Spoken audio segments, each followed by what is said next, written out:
अद्भिर्गात्राणि शुध्यन्ति मनः सत्येन शुध्यति। विद्या तपोभ्यां भूतात्मा बुद्धिर्ज्ञानेन शुध्यति। अस्मिन् कोरोना महामारी काले सर्वविध शुद्धिम् आचरन्तः प्रियदर्शकाः, वार्तावल्याम् अहम् आशीष कुमारः भवतः सर्वान् सादरं नमामि। सर्वसुरक्षोपायान् च पालयन्तः प्रियप्रेक्षकाः सत्यप्रियायाः अपि अभिवादनं स्वीकुर्वन्तु। सत्यप्रिये, वयम् अधुना वार्तावली नामानं कार्यक्रमम् इमं समर्यादं प्रस्तोतुं सिद्धाः। मर्यादया स्मृतं मया यत् कोरोना महारोगः पुनरपि अमर्यादितः इव, अतः अस्मिन् महामार्याः काले तु अस्माभिः समर्यादम् एव आचरणीयम्। सत्यम्, अत एव वयमपि वार्तावली मर्यादाम् अभिनव सुभाषित प्रयोगपूर्वकं परिपालयामः। परोऽपि हितवान् बन्धुरप्यहितः परः, अहितो देहजो व्याधिर्हितमारण्यमौषधम्।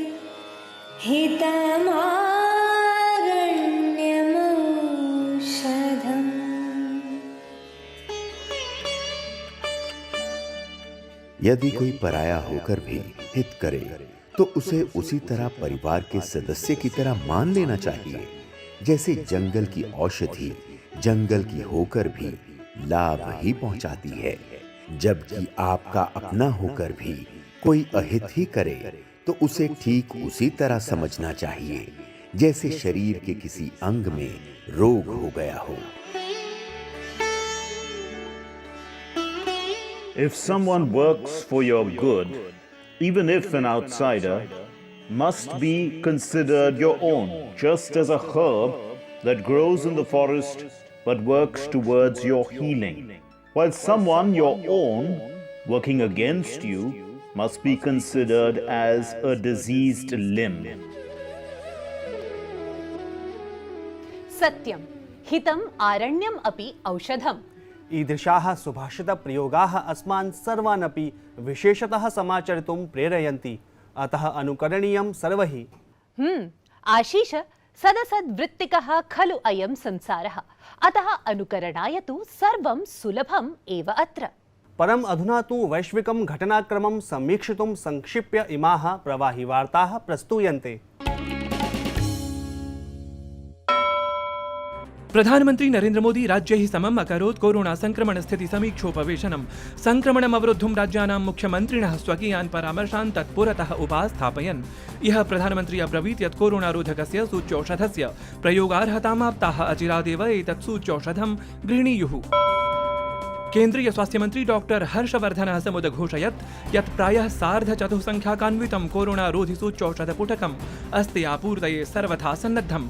केन्द्रप्रशासनं प्रति राज्यप्रशासनानाम् आक्षेपाः परिपृच्छाश्च तेषाम् असामर्थ्यगोपनयत्नमात्रतां केवलां द्योतयति।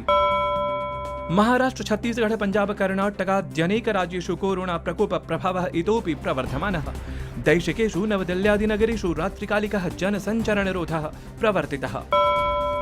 परीक्षा पर चर्चा इत्याख्ये प्रसिद्धे कार्यक्रमे प्रधानमन्त्री छात्राणां तत्पितृपालकानां शिक्षकाणां च समक्षं स्वीयान् विचारान् प्रास्तौत्। प्रधानमन्त्रिणा मानसिक रोग विमुक्त्यर्थं छात्रेभ्यः मन्त्रं प्रख्यापयता उक्तं यत् परीक्षाक्रमे सहजभावेन संतिष्ठेत प्रत्येकमपि छात्रः, यतः अयमेव कालखण्डः जीवनोन्नायकः। प्रधानमन्त्री मोदी गुरु तेग बहादुरस्य 400तमं प्रकाशपर्व समनुष्ठापनाय उच्चस्तरीय समिति समुपवेशनं समबोधयत्। इह आवर्षं भाव्यमान कार्यक्रम रूपरेखा चर्चा विषयिणी भूता। तेनाभिहितं यत् गुरु तेग बहादुरः समानता, समरसता, त्याग भावादीनां मन्त्रं प्रादात्। असम, केरल, पुडुचेरी, तमिलनाडु विधानसभानां निर्वाचनक्रमिकं मतदानकार्यं शान्त्या पूर्णमभवत्। मे मासस्य 2 दिनाङ्के मतगणना भविष्यति। मतदानेषु महिलाः, युवानश्च सविशेषं भागम् अभजन्त। मार्च मासस्य 12 दिनाङ्के आरब्धायाः स्मारिकायाः दाण्डी यात्रायाः समापनम् अभवत्। अवसरेऽस्मिन् उपराष्ट्रपतिः वेङ्कय्या नायडुः दाण्डीस्थ प्रार्थनामन्दिरं सम्प्राप्य महात्मगान्धिवर्याय श्रद्धाञ्जलिकुसुमानि समर्पयत्। संयुक्त राज्य अमेरिकीयः ऋतुजलवायुदूतः जॉन केरी इत्यसौ पर्यावरणमन्त्रिणं प्रकाश जावडेकरम् अमिलत्। उभाभ्यां जलवायुविषये आर्थिके च सम्बन्धे संयुक्तशोधेन सह नैकप्रकरणेषु सहयोगवर्धनसहिताः वार्ताः विहिताः। एतद्वर्षान्ते संयुक्तराष्ट्र जलवायु परिवर्तन सम्मेलनात् प्राग् इयं यात्रा महत्त्वाधायिनी आमान्यते। लिटिल गुरु इत्याख्यः अनुप्रयोगविशेषः भारतीय संस्कृति संबंध परिषदः साहाय्यपूर्वकं समक्षमस्ति आयातः। अन्वर्थनामा अनुप्रयोगोऽयम् अनुप्राणितचलच्चित्रमाध्यमेन संस्कृतशिक्षणाय स्यात् सहायकः इति समाकल्यते। प्रिय दर्शकाः, यथा जानन्ति एव भवन्तः यत् कोरोना संक्रमणं सर्वत्र एव प्रसरति, परं जटिलान् अपि रोगान् यथोपचारं नियन्तुम् अपाकर्तुं च अस्माकं प्राचीनग्रन्थेषु विविधोपायाः प्रतिपादिताः सन्ति। सत्यप्रिये सुष्ठु उक्तवती भवती। आयुर्वेदे ईदृशानां संक्रमणरोगाणां नियन्त्रणाय विविधोपायाः प्रतिपादिताः सन्ति एव।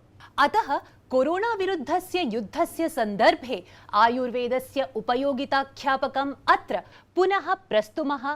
पूर्वप्रसारितं परं साम्प्रतमपि कोरोना प्रसार संरोध साधकम् उपायजातं वर्णयितुम् उद्यतं वृत्तमिदम्। रोगानशेषानपहंसि तुष्टा रुष्टा तु कामान् सकलानभीष्टान् त्वामाश्रितानां न विपन्नराणां त्वामाश्रिता ह्याश्रयतां प्रयान्ति। अधुनातने विविध विषाणु संक्रांति काले निपतिते सति रोग गह्वरे मानव संकुले यदि चर्चयामः संदर्भं चिकित्साश्रयाणां तदा प्रोन्नत विज्ञान संपोषितां चिकित्साम् अतिरिच्य अथर्व वेदायुर्वेदाधृता चिकित्सा सर्वथा भजेत आदरास्पदत्वम्। तत्र परम् अपि विषाणुरूपं तत्संक्रमण स्वरूपं तन्निरोधोपाय संकुलं वा आप्यते विशेषतश्चर्चितम्। प्रश्नमिममेव समुत्तरितुम् आधुनिकं संत्रस्तं समाजं च उपकर्तुं यथा संक्षिप्तं परं वैशद्येन विवृतं समाधानमात्रं प्रस्तोतुं प्रयत्यते इह। अथर्ववेदोक्ते आथर्वण्यङ्गीरसि दैवी मनुष्यजारूप चतुर्विध चिकित्सा वर्णन क्रमे भवति आपतितः विषाणोः कृमेश्चिकित्सित नामाध्यायः। अथ नाधुना प्रभृति एव अपितु प्राक्कालिकात् भारतीय व्यवहार नैपुण्यात् बाह्य विषाणु संक्रमणं सर्वथा अपास्तुं दूरीकर्तुं वा आप्यते वर्णितं महनीयं तथ्यमेकं। तच्च तथ्यं चरकादि संहितोल्लिखितां हस्तादि शरीरांग मेलन विमुखतां प्रतिपाद्य विषाणु दुष्प्रभाव विरहितं विनम्र नमस्कृति व्यवहारमपि विशेषतः शिक्षयति सर्वान्। विश्वस्य शीर्षस्थ नेतृवर्गोऽपि इममेव व्यवहारं समर्थयन् आलक्ष्यते। विश्रुतायां सुश्रुत संहितायां कृम्योद्भूतं विषाणु विवर्धितं संक्रमणं समापयितुं काश्चन क्रियाः समाश्रयणीयाः इति व्यतिरेकेण वर्तते परिगणितप्रायम्। तथोक्तं प्रसंगादुद्गात्र संस्पर्शात् निश्वासात् सह भोजनात् सह शय्यासनाच्चापि वस्त्रमाल्यानुलेपनात् कुष्ठं ज्वरश्च शोषश्च नेत्राभिष्यन्द एव च औपसर्गिक रोगाश्च संक्रामन्ति नरान् नरम्। परम् एतद्विरहे यदि विषाणु संक्रमणं जातमेव तदा के भवितुमर्हाः संक्रमण निरोधोपायाः इत्ययमेव यक्ष प्रश्नः यथाधुना सम्मुखीनस्तथा पूर्वत्रापि। किं निरूपितं विषाणु संक्रमण समाधान मात्रम् इति विचारयामश्चेत् उद्यन्नादित्यः कृमीन् हन्तु निम्रोचान् हन्तु रश्मिभिः ये अन्तः कृमयो गवि। सूर्य की किरणों में रोगों को नष्ट करने की विशेष क्षमता होती है। सूर्य की किरणें संक्रमण आदि को नष्ट कर देती हैं।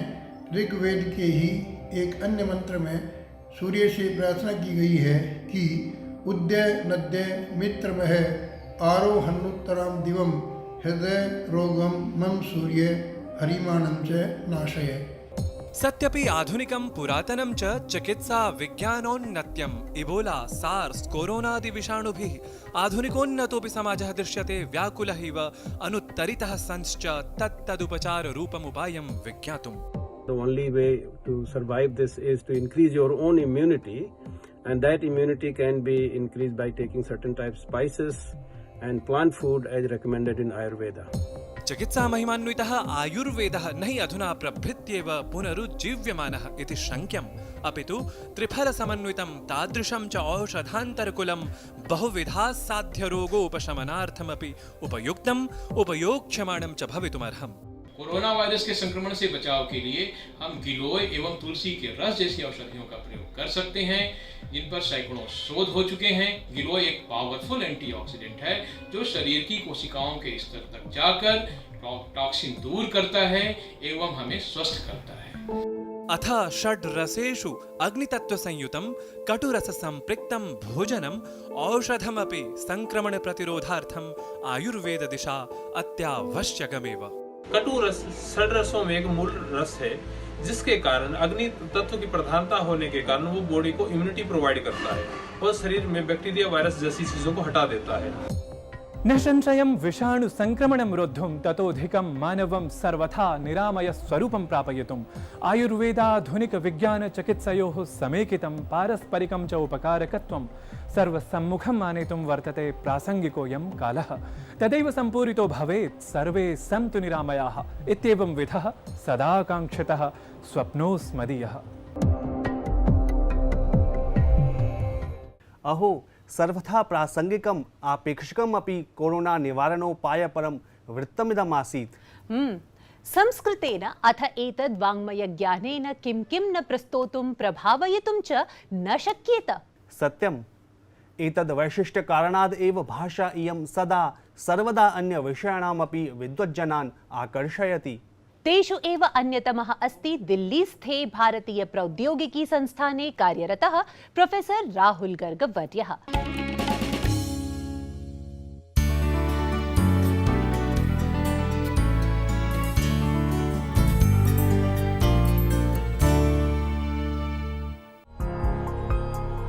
संगणकीय विज्ञानस्य प्रथितविद्वान् येन न केवलं भारते अपितु विदेशेष्वपि स्वीयकार्यैः सूचना प्रौद्योगिकी समाजोपयोगी विनिर्मिता। प्राचीनेवम् आधुनिकसूचना प्रौद्योगिक्यः समन्वयेन नूतनपथनिर्माता असौ वर्तते। नैतिकशिक्षायाः राष्ट्रियसंसाधनकेन्द्रस्य प्रमुखः, योगस्य ध्यानस्य च क्रियाणां वैज्ञानिकविश्लेषकः, भारतीयतकनीकी संस्थानस्य प्रोफेसर राहुल गर्गः। नमस्कारः महोदय, वार्तावल्यां भवतः हार्दिकं स्वागतमस्ति। धन्यवाद, थैंक यू। महोदय, संगणकविज्ञानं सूचना प्रौद्योगिकी च इति भवतः अध्ययन अध्यापनस्य क्षेत्रं वर्तते। तर्हि संस्कृत भाषायां कथं भवतः रुचिरुत्पन्ना? हमारी जो पढ़ाई यहाँ पर हमें मिली, यहाँ पर वो अधिकतर टेक्निकल पढ़ाई थी कि भाई आप कंप्यूटर कैसे चलाएं, आप एक प्रॉब्लम को कैसे सॉल्व करें। लेकिन जब आपकी जीवन में समस्याएं आती हैं तो उन प्रॉब्लम को आप कैसे सॉल्व करें, इसकी पढ़ाई हमें कहीं नहीं मिली।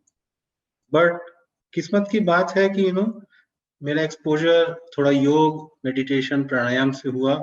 उसमें मैंने थोड़ा सीखा, उसका अपने स्वयं पे अनुभव किया और पाया कि भाई जीने की कला तो इस फील्ड ऑफ नॉलेज में है।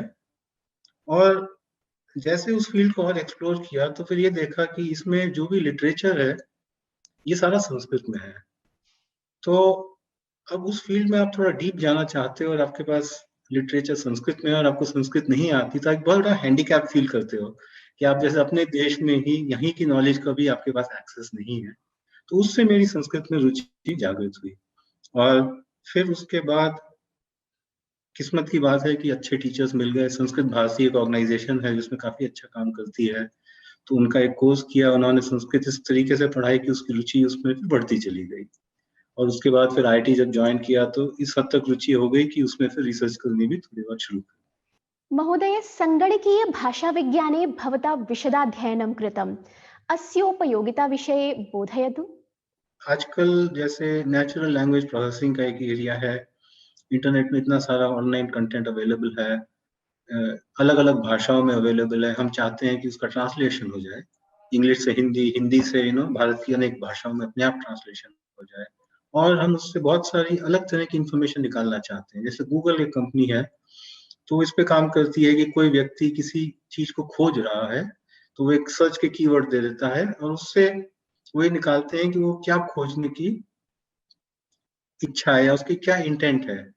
तो इन सब चीजों के लिए जो भी आपका इंफॉर्मेशन अवेलेबल है उसको पास करके, उसको पढ़ के उसके कंटेंट का मतलब समझना, कि कहीं पर ट्रम्प लिखा है तो ये यूएस के प्रेसिडेंट को रेफर करता है, या ये ट्रम्प एक बिल्डिंग को रेफर करता है, या ये एक ताश के पत्ते को रेफर करता है। तो इस तरह की बहुत सारी प्रॉब्लम्स नेचुरल लैंग्वेज प्रोसेसिंग के डोमेन में है। भवता संस्कृतलिप्यन्तरणोपकरणानि संस्कृतसन्धिकोशोपकरणानि च विकसितानि। अस्माकं दर्शकान् बोधयतु यत् कथं वयम् अस्योपयोगं सरलतया कर्तुं शक्नुमः। कुछ लोग नया सॉफ्टवेयर डेवलप करना चाहते हैं संधि विच्छेद करने के लिए, तो उनके लिए हमारे पास एक लेबल डेटा अवेलेबल हो जाएगा इस टूल की मदद से, जो हमने संधि कोश बनाया है, कि उसको प्रयोग करके वो मशीन लर्निंग बेस्ड नए टूल्स बना सकते हैं संधि विच्छेद करने के लिए। इनफैक्ट एक चीज और भी देखा जाए, अगर हमारे संस्कृत के छात्र हैं जो संधि की स्टडी कर रहे हैं, उसके व्याकरण की स्टडी कर रहे हैं, तो वो भी हमारा एक लिटरेचर कॉर्पस है और एक छोटा सा कॉर्पस है जिसमें संधि के एग्जाम्पल्स हमने व्याकरण की किताबों से लिए हैं।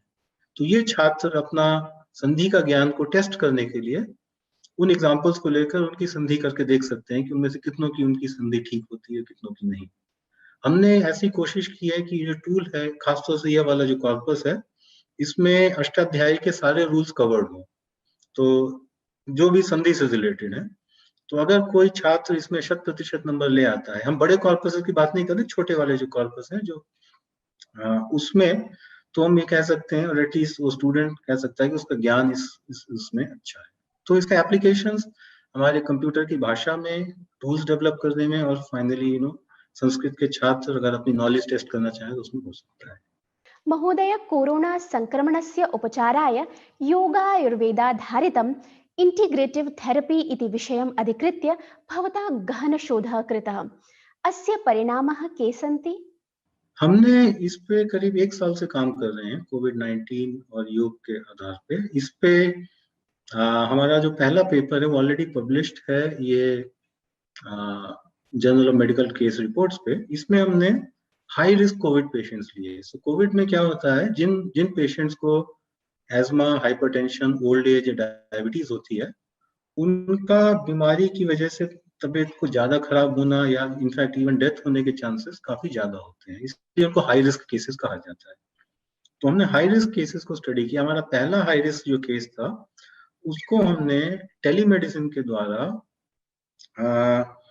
योग और आयुर्वेद के थ्रू उनका कोविड का इलाज करने का प्रयास किया, और ये वाले जो केस थे वो काफी अच्छा नतीजा आया, सक्सेसफुली ये ट्रीट हो गए। योग और आयुर्वेद खासतौर से कोविड के लिए काफी अच्छा माध्यम हो सकता है। एक अच्छी रिसर्च होने की इसमें जरूरत है। योग ध्यान क्रियाणां वैज्ञानिक विश्लेषणे भवान् सिद्धहस्तः वर्तते। संज्ञानात्मक कार्यक्षेत्रे अस्य प्रभावः कथं विश्लेषितः? इसका एक बहुत ज्यादा इम्पोर्टेंट इम्पैक्ट योग और का स्ट्रेस पर आता है। तो आजकल लोगों की लाइफस्टाइल कुछ इस तरह की हो गई है कि स्ट्रेस काफी ज्यादा उनको इफेक्ट करता है। तो हमारी एक रिसेंट स्टडी हमने करी थी, जब लॉकडाउन अनाउंस हुआ था भारत में, खासतौर से सबसे मुश्किल, सबसे कड़ा लॉकडाउन था, और उसकी वजह से काफी लोग स्ट्रेस में आ गए थे।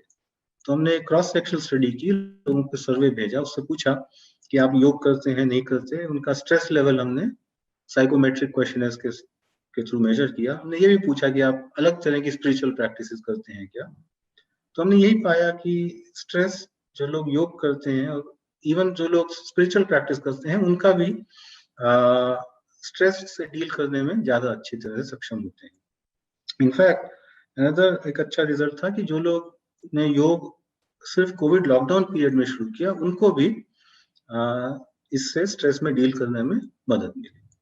उच्च शिक्षायां नैतिकतायाः विकासाय संस्कृतं कथं महत्वपूर्णम् अस्ति? अगर हम ये देखें, हमने साइंस में इतनी तरक्की कर ली, टेक्नोलॉजी में इतनी तरक्की कर ली, और अगर हम साइंस और टेक्नोलॉजी का एजुकेशन देखते हैं, उनकी जो किताबें देखते हैं, उसमें नैतिकता की बात नहीं होती है। उसमें साइंस की बात होती है, नेचर की बात होती है। आप योग का भी ग्रंथ देखेंगे तो उनमें जो पहला अष्टांग योग की बात होती है, उसमें पहले 2 अंग होते हैं यम और नियम, और यम और नियम नैतिकता ही है, नैतिकता की बात करते हैं। आप कोई भी कन्वेंशनल टेक्स्ट संस्कृत का उठा के उसको स्टडी करें, उसको आप देखें, तो जो जीवन जीने की विधि है और नैतिकता है, और ये सारे पहलू उसमें काफी डिटेल में डिस्कस्ड हैं। और ये सारे जो टेक्स्ट हैं संस्कृत के, ओरिजिनल टेक्स्ट सारे संस्कृत में है। बेसिक चीज है इंट्रोस्पेक्शन, जिसको कहते हैं हिंदी में हम कह सकते हैं अध्यात्म, कि आप अपने स्वयं का अध्ययन करें। अगर हम देखते हैं नेचुरल साइंसेस, जो फिजिक्स है, जैसे केमिस्ट्री है, बायोलॉजी है, तो ये क्या करती हैं, नेचर का स्टडी करती है ना। एटम्स कैसे इंटरेक्ट करते हैं, लाइट कैसे इंटरेक्ट करती है मैटर से, और वायरस, बैक्टीरियाज, ये प्लांट्स, ये आपस में कैसे इंटरेक्ट करते हैं, कैसे ग्रो करते हैं, केमिकल्स कैसे बनते हैं। तो ये सारी जो स्टडी है वो स्टडी ऑफ नेचर है। लेकिन अगर हम चाहते हैं कि हम वैल्यूज की बात करें, तो वैल्यूज पेड़ की या पार्टिकल्स की नहीं होती, वैल्यूज एक ह्यूमन बीइंग की होती है। और उस ह्यूमन बीइंग की अगर आप वैल्यू स्टडी करना चाहो तो वो ह्यूमन बीइंग है क्या, इसकी स्टडी करना बहुत जरूरी है। विच बेसिकली मीन्स कि आपका जो स्टडी का फोकस है वो एक्सटर्नल नेचर की जगह इंटरनल स्वयं पर आ जाता है। तो अब कोई भी फील्ड ऑफ साइंस या स्पिरिचुअलिटी या फिलॉसफी जो मनुष्य को एक्सटर्नल से निकाल के इंटरनल स्टडी की तरफ प्रेरित करे और उसकी तरफ ज्ञान दे, वो हमारे स्टडी करिकुलम का पार्ट, इस तरह की हमारी अप्रोच डेवलप हो रही है। महोदय, अस्माभिः सह संवादार्थं भवतः हार्दाः धन्यवादाः। Thank you. अहो, सङ्गणकसूचनातन्त्र समीक्षणम्। आशीष, अस्माकं दर्शकानाम् उत्कण्ठां दूरीकर्तुं तु अद्य अस्माभिः संसूचनीयमस्ति अस्माकं विजेतृनाम अपि। आम सत्यप्रिये, स्मरामि अहं प्रियदर्शकाः, हम बेवफा हरगिज न थे इत्यस्य हिंदी गीतस्य संस्कृतानुवादं विधाय विजयते पुनः गुरुग्राम वास्तव्यः डॉक्टर CR नागपालवर्यः। परं गीतस्य मूलशब्दैः तद्भावैः च सहकारितं समुचितं संशोधितीकृतस्वरूपं गायति हजारीबागवास्तव्यः अंकितकुमारः।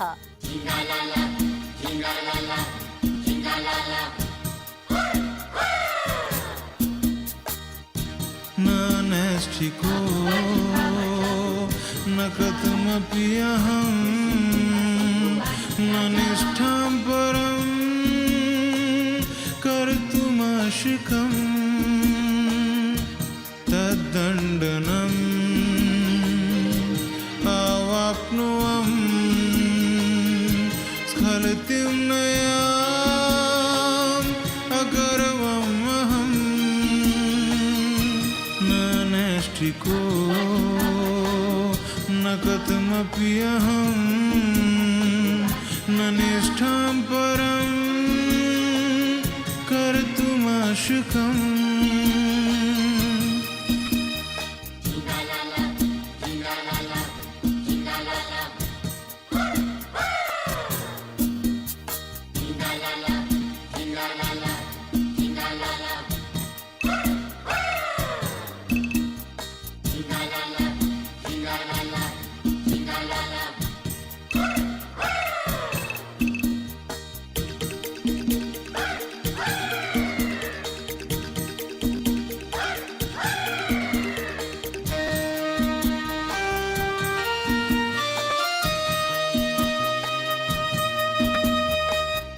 विजनः कियन्तो हि पन्थानुवेषु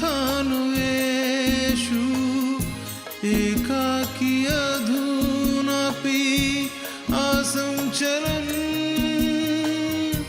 त्वत्तो वियुज्यापि हे अनभिज्ञ शोके त्वदीये असञ्ज्वलन् त्वया कृता परिदेवना विलपितुं तामसक्तो भुवम् न नैष्ठिको न कथमपि अहं न निष्ठां परं कर्तुमाशुकम्। कियद् मधुरं सहज शब्दानां संचयनं संयोजनमपि वर्तते अत्र। बहुशः वर्धापनानि सर्वेभ्यः संलग्नेभ्यः। परं दर्शकाः, न भवद्भिः अस्मिन्नेव गीते रमणीयं यतः भवतां कृते अग्रे अपि नूतनं स्पर्धागीतं प्रतीक्षारतं विद्यते। मधुबन में राधिका नाचे रे, मधुबन में राधिका नाचे रे, गिरधर की मुरलिया बाजे रे।